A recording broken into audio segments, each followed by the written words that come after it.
ಅಜ್ಜಿ ಕತೆ ಹೇಳಜ್ಜಿ. ಹಾಯ್, ನಾನು ಮಮತಾ. ಮನುಷ್ಯನಿಗೆ ದುಡ್ಡು, ಬಂಗಾರ, ವಜ್ರ ಇದ್ರ ಮೇಲೆ ಆಸೆ ಇರಬೇಕು. ಆದರೆ ಅದೇ ಆಸೆ ಇರಬಾರ್ದು.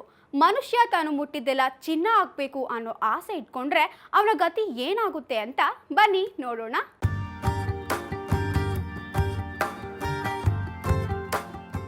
ಒಂದೂರಲ್ಲಿ ಒಬ್ಬ ರಾಜ ಇದ್ದ. ರಾಜಂಗೆ ಒಬ್ಳು ಪುಟ್ಟ ಮಗಳಿದ್ಲು. ಅವಳನ್ನ ಕಂಡ್ರೆ ಅವನಿಗೆ ತುಂಬಾನೇ ಪ್ರೀತಿ. ಒಂದು ದಿನ ರಾಜ ತನ್ನ ಬೊಕ್ಕಸದಲ್ಲಿದ್ದ ಚಿನ್ನದ ನಾಣ್ಯಗಳನ್ನೆಲ್ಲ ಲೆಕ್ಕ ಮಾಡ್ತಾ ಇರುವಾಗ ಕಿನ್ನರನೊಬ್ಬ ಢಣ್ಣಂತ ಪ್ರತ್ಯಕ್ಷನಾದ. ರಾಜ, ನೀನು ನಿಜಕ್ಕೂ ಕುಬೇರ ಅಂತ ಹೇಳ್ದ ಕಿನ್ನರ. ನನ್ನನ್ನ ಕುಬೇರನಿಗೆ ಏಕೆ ಹೋಲಿಸ್ತೆ? ಅಲ್ಪ ಸ್ವಲ್ಪ ಸಂಪತ್ತಿದೆ ಅಷ್ಟೇ, ನಾನು ಬಡವ ಅಂತ ಅಂದ ರಾಜ. ಆಗ ಆ ಕಿನ್ನರ ಹೇಳ್ದ, ನಾನು ತುಂಬಾ ಕಾಲದಿಂದ ಈ ಅರಮನೆಯಲ್ಲಿ ಇದ್ದೀನಿ, ಆದ್ರಿಂದ ನಿಂಗೊಂದು ವರ ಕೊಡ್ತೀನಿ, ನೀನು ಏನ್ ಬೇಕಾದ್ರೂ ಕೇಳು ಅಂದ. ನಾನು ಮುಟ್ಟಿದ್ದೆಲ್ಲ ಬಂಗಾರ ಆಗ್ಬೇಕು, ನಾನು ಈ ಭೂಮಿ ಮೇಲಿನ ಕುಬೇರನಾಗ್ಬೇಕು, ಹಾಗಿದ್ರೆ ಎಷ್ಟು ಚೆನ್ನಾಗಿತ್ತು, ನಂಗೆ ಆ ವರವನ್ನ ಕೊಡ್ತೀಯಾ ಅಂತ ಕೇಳ್ದ ರಾಜ. ಕಿನ್ನರ, ಹಾಗೆಯೇ ಆಗ್ಲಿ, ನಾಳೆ ಬೆಳಗ್ಗಿನಿಂದ ನೀನು ಮುಟ್ಟಿದ್ದೆಲ್ಲ ಬಂಗಾರ ಆಗತ್ತೆ, ಆದ್ರೆ ಈ ವರವನ್ನ ವಾಪಸ್ ಪಡೆಯೋದು ಬಹಳ ಕಷ್ಟ, ಇದ್ರಿಂದ ನಿಂಗೆ ದುಃಖ ಆವರಿಸಬಹುದು ಅಂತ ಹೇಳಿ ಎಚ್ಚರಿಸಿ ಅವನಿಗೆ ವರವನ್ನ ಕೊಟ್ಟ.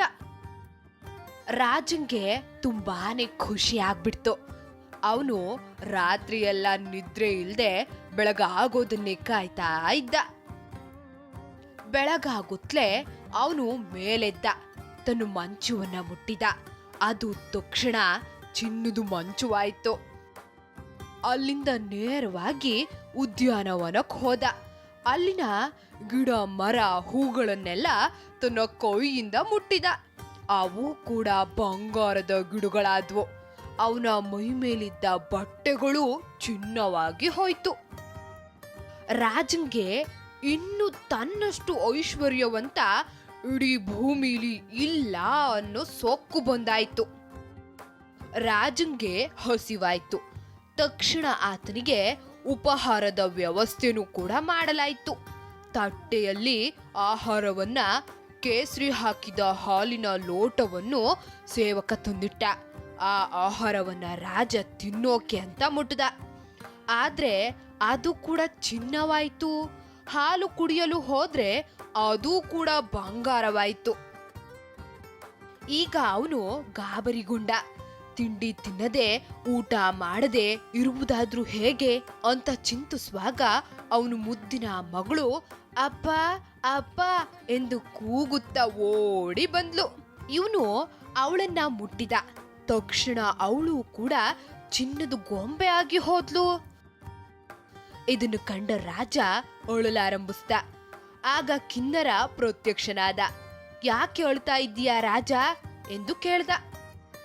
ಆಗ ದುಃಖದಿಂದ, ಕಿನ್ನರ, ನಿನ್ನ ವರವನ್ನ ವಾಪಸ್ ತಗೋ, ಹೊಟ್ಟೆ ತುಂಬಿಸಿದ ಬಂಗಾರ ಇದ್ದೇನು ಪ್ರಯೋಜನ ಅಂತ ಹೇಳ್ದ.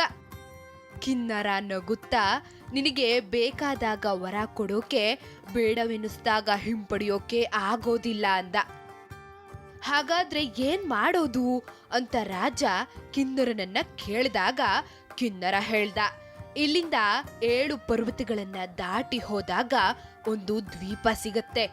ಅಲ್ಲಿ ಹುಲ್ಲಿನಿಂದ ಮಾಡಿರುವ ಒಂದು ಅರಮನೆ ಇದೆ. ಅಲ್ಲೊಂದು ಪಾತ್ರೆಯಲ್ಲಿ ಮಂತ್ರದ ನೀರಿದೆ, ಅದನ್ನ ತರಬೇಕು. ಆದ್ರೆ ಅದನ್ನ ವಿಚಿತ್ರ ಕುಳ್ಳರು ಕಾಯ್ತಾ ಇದ್ದಾರೆ. ಅವರು ತುಂಬಾ ಶಕ್ತಿವಂತರು, ಆದ್ರೆ ದಡ್ರು ಅಂತ ಕಿನ್ನರ ಹೇಳ್ದ.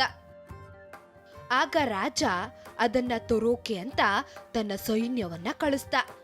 ಆದ್ರೆ ಆ ಕುಳ್ಳ ಮನುಷ್ಯರು ಇವನಿಗೆ ಅದನ್ನ ಕೊಡಲ್ಲ ಅಂತ ಹಲ್ಲೆ ಮಾಡಿ ಕಳ್ಸಿದ್ರು. ಆಗ ರಾಜುಂಗೆ ತುಂಬಾನೇ ಚಿಂತೆ ಆಯ್ತು. ಆತ ಊರಲ್ಲಿ ಡಂಗೂರ ಹೊಡಿಸ್ದ. ಯಾರಾದ್ರೂ ಆ ನೀರನ್ನ ತಂದ್ಕೊಟ್ರೆ ಅವರಿಗೆ ಸಾಕಷ್ಟು ಬಹುಮಾನ ಕೊಡ್ತೀನಿ ಅಂತ ಹೇಳ್ದ. ಆ ಮಾತನ್ನ ಸೂರ್ಯ ಮತ್ತು ಚಂದ್ರ ಅನ್ನೋ ಗೆಳೆಯರು ಕೇಳಿ ಆ ನೀರನ್ನ ತೊರಕ್ ಹೋದ್ರು.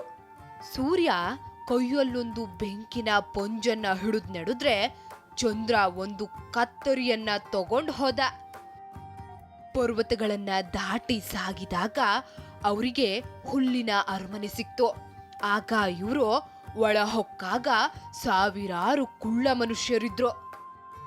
ಅಲ್ಲೊಂದು ವಿಚಿತ್ರವಾದ ದೇವರ ಫೋಟೋ ಕೂಡ ಇತ್ತು. ಮೊದಲು ಇವರು ಆ ನೀರನ್ನ ಕೊಡಿ ಎಂದು ವಿನಯದಿಂದ ಕೇಳಿದ್ರು. ಆದ್ರೆ ಅವ್ರು ಕೊಡೋಕೆ ಒಪ್ಪದೆ ಇವರಿಗೆ ಹೊಡೆಯೋಕ್ ಬಂದ್ಬಿಟ್ರು. ಸೂರ್ಯ ಮತ್ತು ಚಂದ್ರ ಅಲ್ಲಿಂದ ತಪ್ಪಿಸ್ಕೊಂಡು ಓಡಿ ಬಂದ್ರು. ನೋಡ್ತಾ ನೋಡ್ತಾ ಸಂಜೆ ಆಗೋಯ್ತು. ಕತ್ತಲಾಗುವ ಹೊತ್ತಿಗೆ ಕಾಡಿಗೆ ಅವರಿಬ್ರು ಬಂದಿದ್ರು. ರಾತ್ರಿ ಹೊತ್ತು ಕೆಳಗ್ ಮಲಗುವುದಕ್ಕಿಂತ ಮರದ ಮೇಲಿದ್ರೆ ವಾಸಿ ಎಂದ್ಕೊಳ್ತಾ ಒಂದು ದೊಡ್ಡ ಮರ ಹತ್ತಿ ಒಂದು ಏಡಿಯೊಂದನ್ನ ಒರಗಿಸಿ ಇಟ್ಟಿದ್ರು. ಅನುಕೂಲ ಆಯ್ತು ಅಂತ ಇಬ್ರು ಮರವನ್ನ ಏರಿದ್ರು.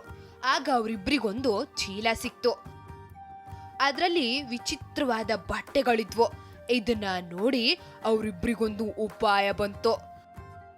ಆ ಬಟ್ಟೆಯನ್ನ ಹಾಕೊಂಡು ಹಸಿ ಸೊಪ್ಪಿಗೆ ಬೆಂಕಿ ಹಚ್ಚಿ ಹೊಗೆಯ ಮಧ್ಯ ಇವರಿಬ್ರು ಹೋದ್ರು.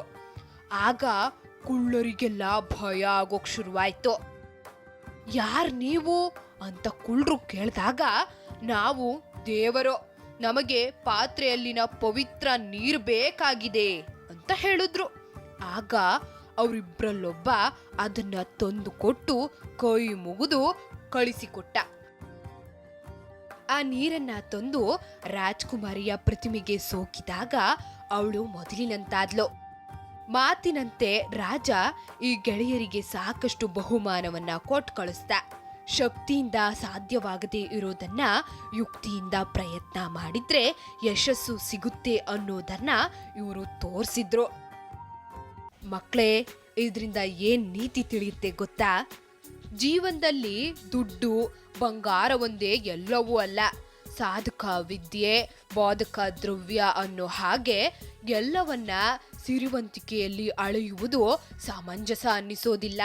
ಹಾಗೆ ಯಾವುದೇ ಕೆಲಸವನ್ನ ಕೈಗೊಂಡಾಗ ಶಕ್ತಿಯಷ್ಟೇ ಯುಕ್ತಿಯನ್ನು ಸಮರ್ಪಕವಾಗಿ ಬಳಸಿದ್ರೆ ಗೆಲುವು ನಮ್ಮದಾಗೋದ್ರಲ್ಲಿ ಎರಡು ಮಾತಿಲ್ಲ.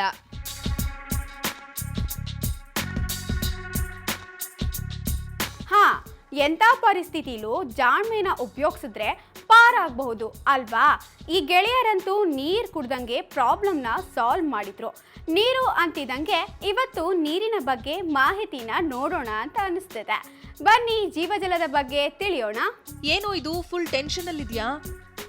ಹ್ಞೂ ಕಣೆ, ನಾಳೆ ಕಾಲೇಜಲ್ಲಿ ನೀರಿನ ಬಗ್ಗೆ ಭಾಷಣ ಮಾಡ್ಬೇಕಂತೆ. ಏನು ಮಾತಾಡಲಿ ಅಂತ ಯೋಚಿಸ್ತಾ ಇದ್ದೀನಿ.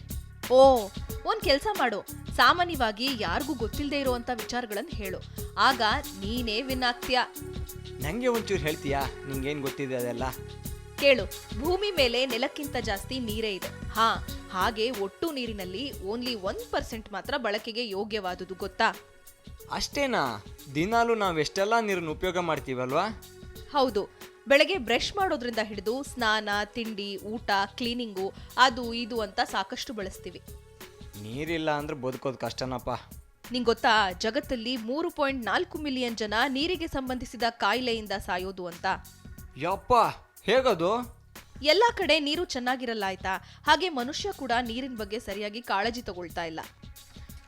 ನಮಗೆಲ್ಲ ನೀರಿನ ಮಹತ್ವ ಹೊಟ್ಟೆ ಕೆಟ್ಟಾಗ ಚೆನ್ನಾಗಿ ಅರ್ಥ ಆಗತ್ತೆ ಬಿಡು. ಥೂ, ಬಟ್ ನಿಜ. ನಾವು ಒಮ್ಮೆ ಟಾಯ್ಲೆಟ್ ಅಲ್ಲಿ ಫ್ಲಶ್ ಮಾಡಿದಾಗ 1.6 ಗ್ಯಾಲನ್ ನೀರು ಖಾಲಿ ಆಗುತ್ತಂತೆ. ಅಂದ್ರೆ 6 ಲೀಟರ್ ನೀರು. Is it? ಹಾ, ಹೌದು.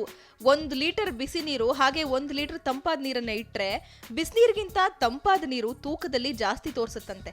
ಅಷ್ಟೇ ಅಲ್ಲ, ಬಿಸಿ ನೀರು ತಂಪಾದ ನೀರಿಗಿಂತ ಬೇಗ ಮಂಜುಗಡ್ಡೆಯಾಗತ್ತೆ. ಅಮೇಜಿಂಗ್ ಕಣೆ. ಹಾ, ಇಲ್ಲಿ ಕೇಳು, ಅತಿಯಾಗಿ ನೀರು ಕುಡಿಯೋದ್ರಿಂದ ವಾಟರ್ ಇಂಟಾಕ್ಸಿಕೇಶನ್ ಆಗುತ್ತೆ. ಹಂಗಂದ್ರೆ ಏನು? ಕಡಿಮೆ ಸಮಯದಲ್ಲಿ ಜಾಸ್ತಿ ನೀರು ನಮ್ಮ ದೇಹಕ್ಕೆ ಹೋದಾಗ ಮೆದುಳಿನ ಕೆಲಸಕ್ಕೆ ಅಡ್ಡಿಯಾಗುತ್ತೆ. ಕೆಲವೊಮ್ಮೆ ಮೆದುಳು ಕೆಲಸನ ನಿಲ್ಲಿಸ್ಬಿಡತ್ತೆ. ಇದರಿಂದ ಸಾವು ಕೂಡ ಸಂಭವಿಸಬಹುದು, ಗೊತ್ತಾ? ಅಬ್ಬಾ, ಅತಿಯಾದ್ರೆ ಅಮೃತವೂ ವಿಷ ಅನ್ನೋದು ಇದಕ್ಕೆ ಇರಬೇಕು. ಹಾಗೇನೆ ಎಲ್ಲ ರೀತಿಯ ಇಂಡಸ್ಟ್ರಿಗಳು ಓಡಬೇಕಂದ್ರೆ ನೀರು ಬೇಕೇ ಬೇಕು. ನಾವು ಬಳಕೆ ಮಾಡೋ ಜೀನ್ಸ್ ಪ್ಯಾಂಟ್ ಇದೆಯಲ್ಲ, ಒಂದು ಜೊತೆ ಪ್ಯಾಂಟ್ನ ರೆಡಿ ಮಾಡೋಕೆ ಸುಮಾರು 2900 ಗ್ಯಾಲನ್ ನೀರು ಬೇಕಂತೆ. ಅಂದ್ರೆ 10,977 ಲೀಟರ್ ಆಗುತ್ತೆ ಗೊತ್ತಾ? ಓ ಮೈ ಗಾಡ್, ನೀರಿನ ಬಳಕೆ ಕಮ್ಮಿ ಮಾಡಬೇಕು ಅಂತಾನೆ ಇವಾಗ ಬರೋ ಪ್ಯಾಂಟ್ಗಳೆಲ್ಲ ಎಲ್ಲ ಕಡೆ ಹರಿದಿರುತ್ತೆ ಅಲ್ವಾ? ಮಂಕೆ, ಅದು ಟ್ರೆಂಡು. ಅದು ಬಿಡು, ನಮ್ಮ ದೇಹದೊಳಗಡೆ ಜಾಸ್ತಿ ಯಾವ್ದಿದೆ ಅನ್ನೋದು ಗೊತ್ತಾ? ಅಯ್ಯ, ಅದ್ಯಾರಿಗೆ ಗೊತ್ತಿಲ್ಲ. ರಕ್ತ. ತಪ್ಪು. ನಮ್ಮ ಚರ್ಮದಲ್ಲಿ 64% ನೀರಿದ್ರೆ, ಸ್ನಾಯುಗಳಲ್ಲಿ ಮತ್ತು ಕಿಡ್ನಿಲಿ 79% ನೀರಿದೆ. ಹಾಗೆ ಮೂಳೆಯಲ್ಲಿ ಕೂಡ 31% ನೀರಿದೆ. ಯಪ್ಪ. ಇದಷ್ಟೇ ಅಲ್ಲದೆ ಕ್ರಿಕೆಟ್, ಫುಟ್ಬಾಲ್ ಮತ್ತು ಗಾಲ್ಫ್ ಆಡೋ ಮೈದಾನ ಹಚ್ಚ ಹಸಿರಾಗಿರುತ್ತೆ ತಾನೆ, ಆ ಥರ ಇಡೋಕೆ ಸಾಕಷ್ಟು ನೀರನ್ನ ಬಳಸ್ತಾರೆ. ಒಂದು ಗಾಲ್ಫ್ ಮೈದಾನನ ಮೇಂಟೈನ್ ಮಾಡೋಕೆ 3,12,000 ಗ್ಯಾಲನ್ ನೀರು ಬೇಕು ಗೊತ್ತಾ? ಅಷ್ಟೆಲ್ಲ ಬೇಕಾಗುತ್ತಾ? ಬಿಡು, ಮಿನರಲ್ ವಾಟರ್ ಬಾಟ್ಲ್ಗಳ ಮೇಲೆ ಎಕ್ಸ್ಪೈರಿ ಡೇಟ್ ಇರುತ್ತಲ್ಲ, ನೀರು ಅಷ್ಟು ಬೇಗ ಹಾಳಾಗುತ್ತಾ? ಇಲ್ಲ, ಆ ಡೇಟ್ ಕೊಡೋದು ವಾಟರ್ ಬಾಟಲ್ಗೆ ವಿನಃ ನೀರಿಗಲ್ಲ. ಈಗಂತೂ ನೀರಿಗೆ ತತ್ವಾರ ಆಗ್ಬಿಟ್ಟಿದೆ. ನಾವು ಏನೆಲ್ಲ ಮಾಡಬಹುದು ನೀರು ಉಳಿಸೋಕೆ? ಭೂಮಿಗೆ ಮುಖ್ಯ ನೀರಿನ ಆಧಾರ ಅಂದ್ರೆ ಮಳೆ. ಆದ್ರಿಂದ ಮಳೆ ನೀರು ಭೂಮಿಯ ಒಳಗಡೆ ಹೋಗೋ ತರ ಮಾಡಬೇಕು. ಇಂಗು ಗುಂಡಿ ಮಾಡಬೇಕು. ಮನೆಯ ಚಾವಣಿಗಳ ನೀರನ್ನ ಸ್ಟಾಕ್ ಮಾಡಿ ಗಾರ್ಡನ್ಗೆ, ಕೃಷಿಗೆ, ದಿನನಿತ್ಯದ ಬಳಕೆಗೆ ತಗೊಳ್ಬಹುದು. ಮತ್ತೆ ನೀರಿನ ಸ್ವಚ್ಛತೆ? ನೀರು ತನ್ನಿಂತಾನೆ ಗಲೀಜಾಗಲ್ಲ. ನಾವು ಮೊದಲು ನಮ್ಮ ಪರಿಸರವನ್ನ ಸ್ವಚ್ಛವಾಗಿಡ್ಲೇಬೇಕು. ನೀರಿನ ಮಹತ್ವ ತಿಳಿಬೇಕು, ಎಲ್ಲಾ ಕಡೆ ತಿಳಿಸ್ಬೇಕು. ಪಾಪನಾಶಿನಿ ಅಂತ ಕರೆಸ್ಕೊಳ್ಳೋ ಗಂಗಾ ನದಿ ಸ್ವಚ್ಛತಾ ಕಾರ್ಯ ಸರ್ಕಾರದವರು ನಡೆಸ್ದಂಗೆ ತಾನೇ? ಎಸ್. ಇಷ್ಟಾದ್ರೂ ನಾವು ನೀರನ್ನ ಪೋಲು ಮಾಡ್ತಾ ಇದ್ರೆ ಒಂದಿನ ಬಾಯಾರ್ಕೆಯಿಂದನೇ ಸತ್ತೋದ್ರೂ ಆಶ್ಚರ್ಯ ಇಲ್ಲ. ಸರಿ, ಟಾಟಾ, ಆಲ್ ದಿ ಬೆಸ್ಟ್ ಕಣೋ. ಕಷ್ಟ ಸಂಕಷ್ಟ ಬಂದಾಗ ತಾಳ್ಮೆ ಜಾಣ್ಮೆನ ಬಳಸಿದ್ರೆ ಮಂಜು ಕರಗಿ ನೀರಾಗೋ ಥರ ಪ್ರಾಬ್ಲಮ್ ಸಾಲ್ವ್ ಆಗುತ್ತೆ. ಒಳ್ಳೆ ಕತೆ ಜೊತೆ ಒಂದೊಳ್ಳೆ ಮಾಹಿತಿ ನೋಡಾಯ್ತು. ಮುಂದಿನ ಕತೆ ಬರೋ ತನಕ ನೋಡ್ತಾ ಇರಿ ಸರಳ ಜೀವನ. ಇದು ಮನುಕುಲದ ಒಳಿತಿಗಾಗಿ.